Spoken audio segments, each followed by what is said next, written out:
Well, join me, Marcus, as I walk along the Neath Canal from here, Aberdulais, up towards Clyne, along the Neath Canal in the Neath Valley, South Wales. And then my route takes me up the hillside to the ridge, through the forest, and back round to where I started. But there could be a problem with that, and I'll get onto that later. But as usual, I'm going to show you a step-by-step guide of my route.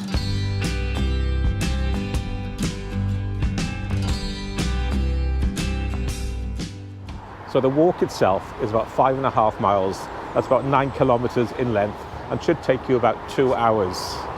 Along the canal, as you would expect, it's flat, but the hillside is steep, very steep. And as I mentioned, there's more about that part later.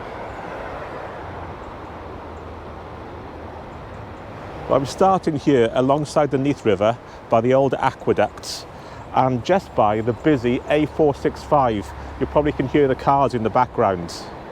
And the sun's coming out, it's just breaking over the mountain.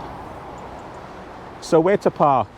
I parked on the road by the National Trust site. That's the Aberdulais Falls and Tinplate Works. Unfortunately, the place is still closed to the public. They're doing renovation on the site, and I don't know when it'll reopen. But as usual, I'll put the coordinates of my starting point and the map of my walk in the description below. So let's get started.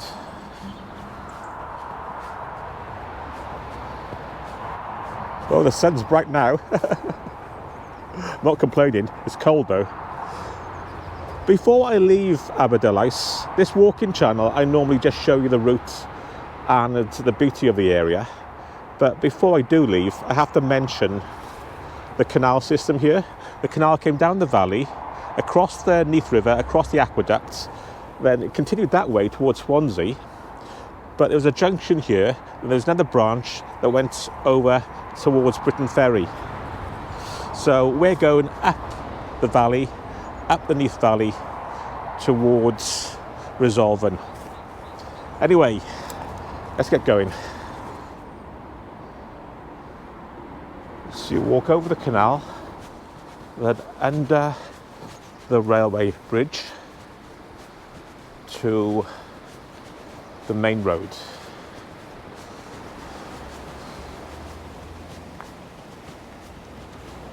The sun's straight in our eyes, so it's a bit dark, but we're turning left over the Neath River.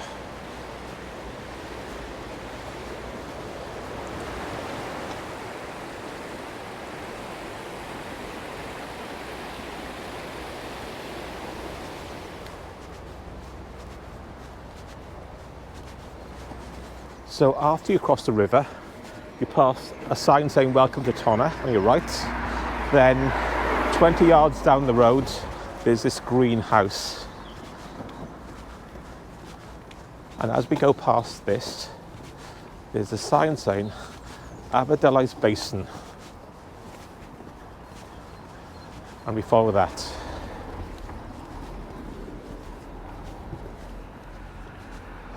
And this takes us back under the railway bridge again.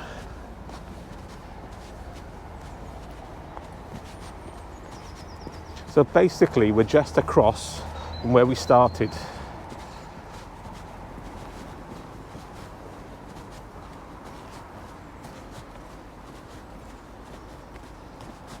So I'm a bit in the shade at the moment, but that's the old aqueduct going over the River Neath.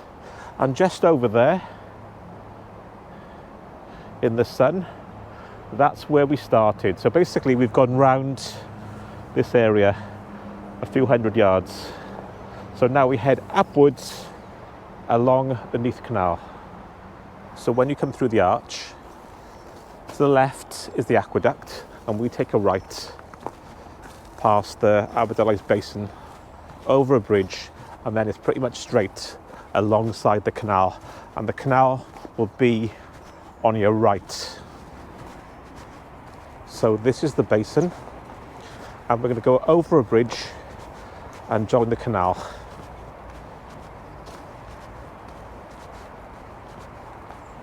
So just before the bridge, the canal here curves and goes towards Britain Ferry, and the other spur, which goes under the bridge, goes straight on over the aqueduct to the Neath Canal, which heads towards Swansea. So over the bridge.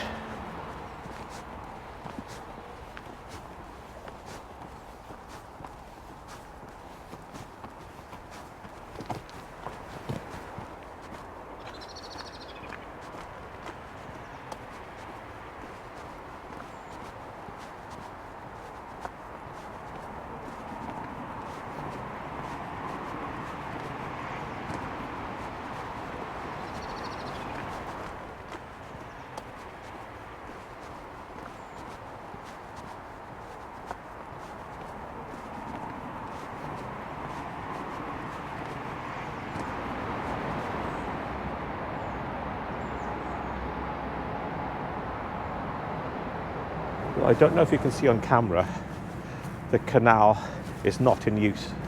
It's overgrown and silted up. It looks only a couple of foot deep in parts.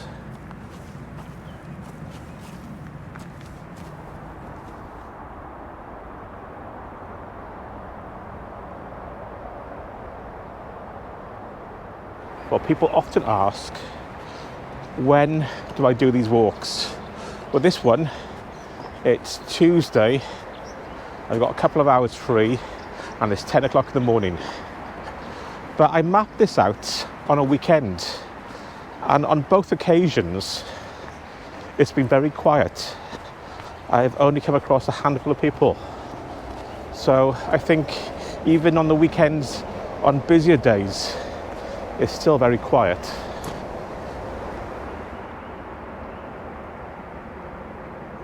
So in this section, you can see the canal on the right and the river on the left. Well, as you can see, this part of the walk is really easy to follow. It's a straight path alongside the canal. River to the left, canal to the right.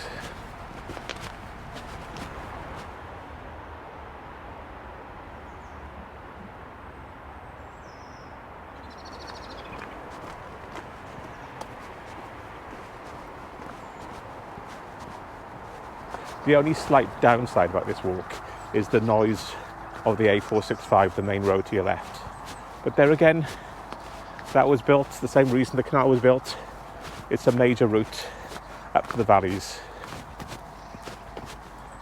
What is nice about the walk today though, it's very cold, and the frost does make everything look really picturesque.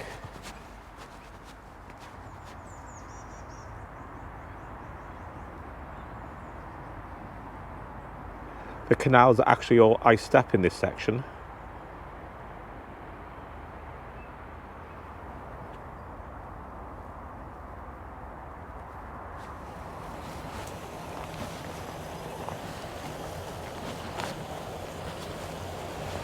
So we're coming up to a set of old lock gates.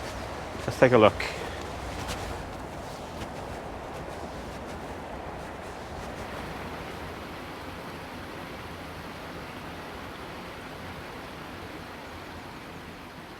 Well, up on that hillside is my intended walk back, but there could be a problem with that. We'll see.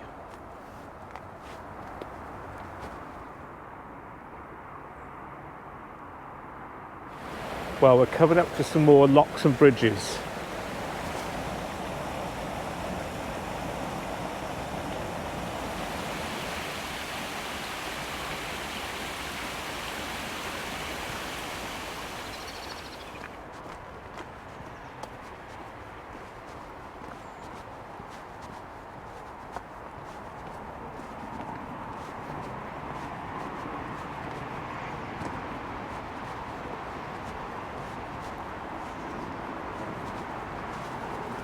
Well, the mist has cleared and the sun's come out. A cold but sunny day and no rain.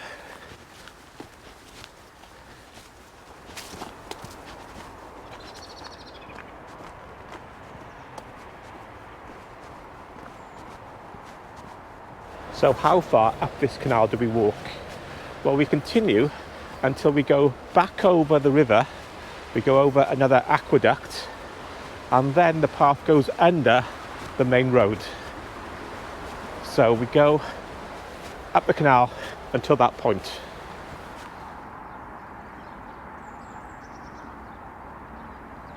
So I'm just coming up to the aqueduct now.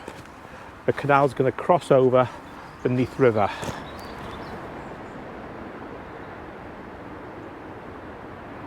So that's the aqueduct done. So now we follow the path under the main road.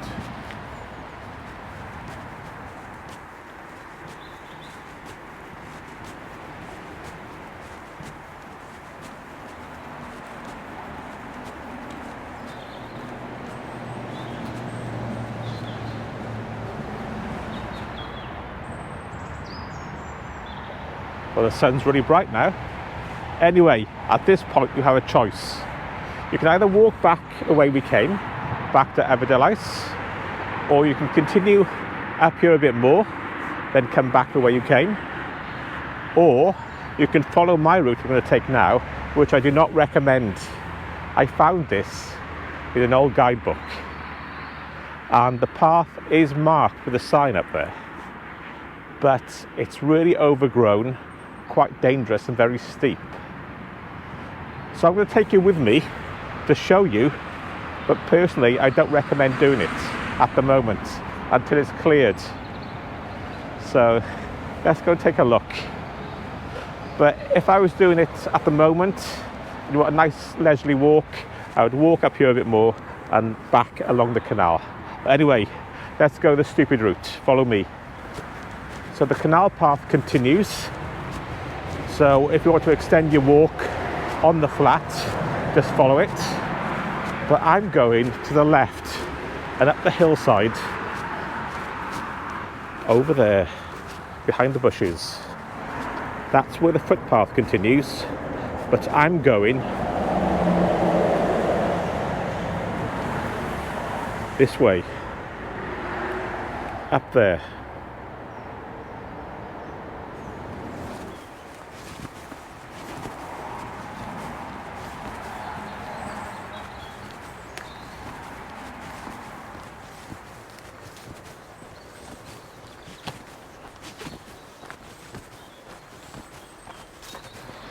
So you can see the footpath sign, and that's where I've come from.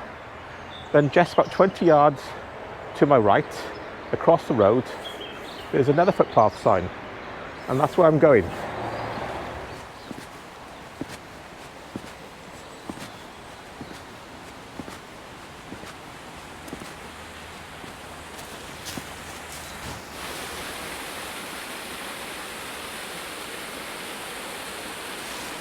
And there's the footpath sign there, and we go up the side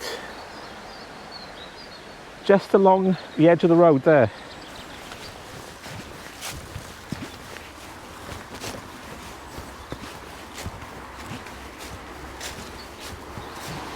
And just to warn you, there will be a lot of panting on this part of the journey because it is very steep.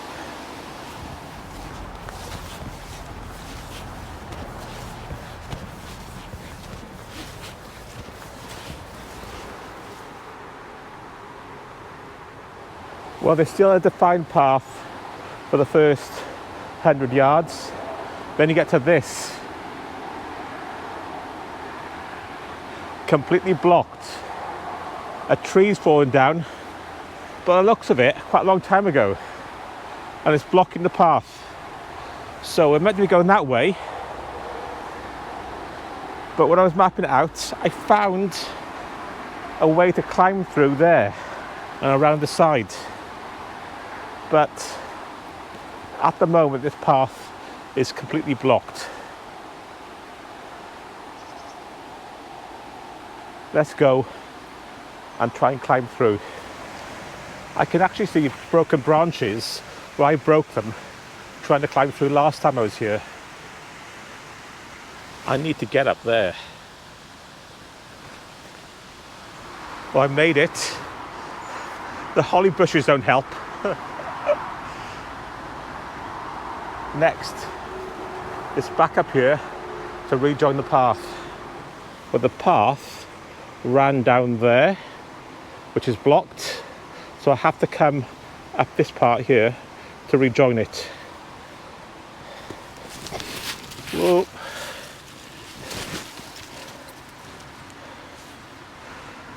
I can't do this with the camera in one hand, so I'll see you when I get there. Well, that was even harder than last time. Anyway, I've got through, so you can see the path continues.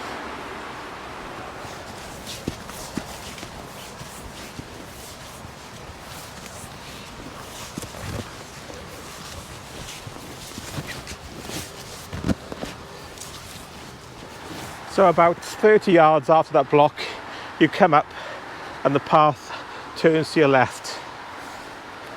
But the problem is now, because it's blocked there, no one has really walked it in quite a few months.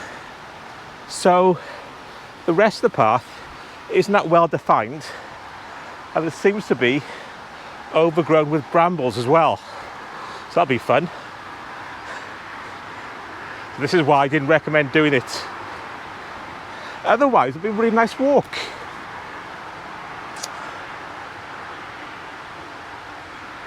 I don't know if the council intend to clear it at all at any point, or whoever the landowner is.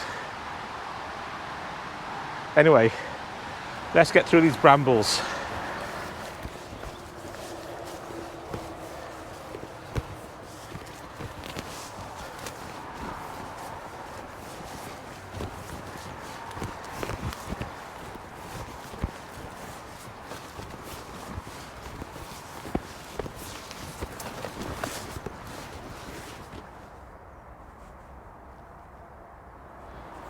Unless they cut this path back, I think in the spring it'll be impassable because there's so many brambles and things like that. It'll just be overgrown. Bit of a shame. But other than that, it's really pretty.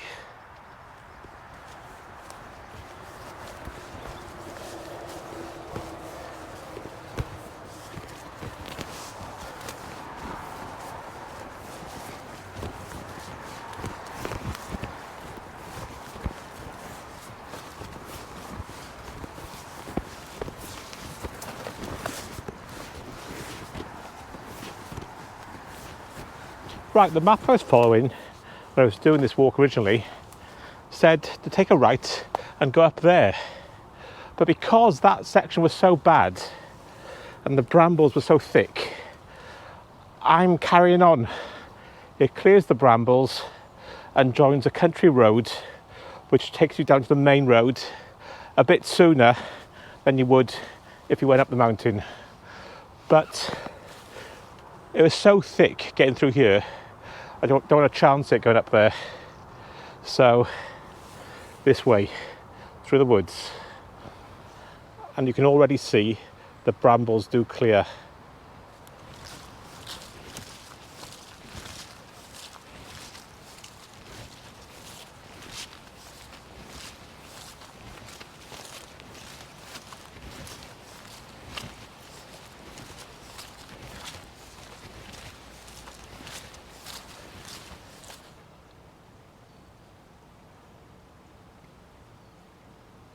So we walk through the woods and we get to a clearing. In front of us is a gate, and to the right of that is a little gate for the footpath.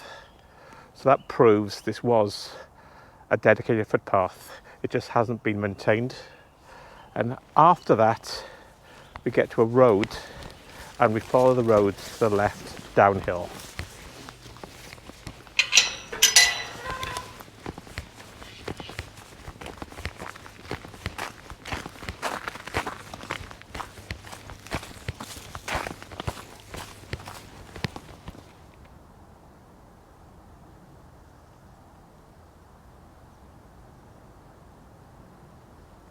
So this track runs from the woods down to a road.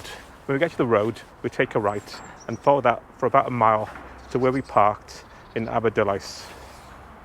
I'm not going to film that part, well, much of that road, because it's not the most exciting. but there is a pavement, so it is quite safe to walk. The original route I was going to follow did take us up further, and it came out nearer to where we parked, but because of the overgrown paths and the brambles, I cut it short and came back this way. But I'll see you back in Aberdulais.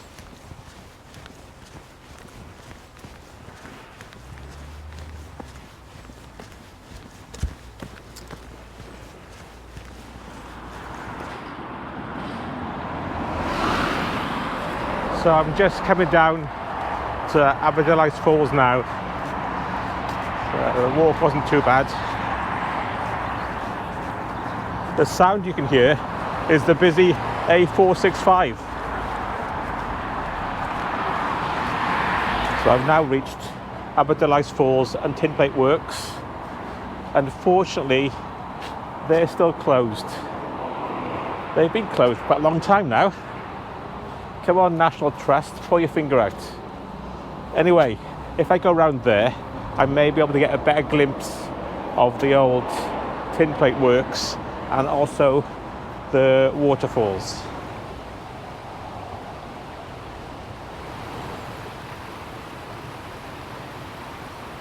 So I've managed to see a bit of it, the closest I've got, because the river's running quite low.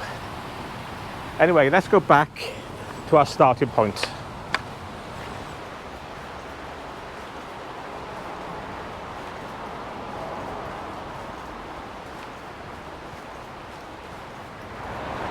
So I'm back where I started. The Neath Canal walk. Shame about the hillside part, which was overgrown, but the canal part is definitely worth doing. Anyway, more walking videos coming up next, and I'll see you in one of those. And in the meantime, keep walking.